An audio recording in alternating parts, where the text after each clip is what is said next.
T1 बरोबर A बरोबर 1/4 आहे का रे? कोमा T2 बरोबर 3/4 समजते का? T1 बरोबर A बरोबर सांग की T1 बरोबर A बरोबर इथंच लिहायला पाहिजे मग T1 बरोबर A बरोबर म्हण की T1 बरोबर A बरोबर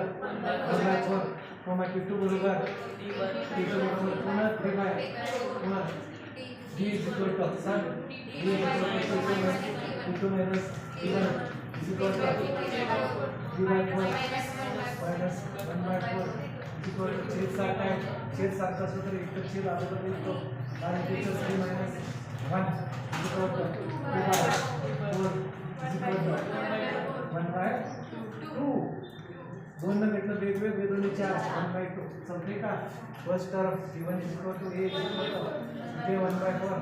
common difference B is equal to 1/2 साधारण पहिले वर T1 बरोबर A बरोबर 3/1/4 आहे का 1/4 D is equal to 1/2 हे हुशार आहोत तुम्ही सर्वजण खरंच हुशार आहोत.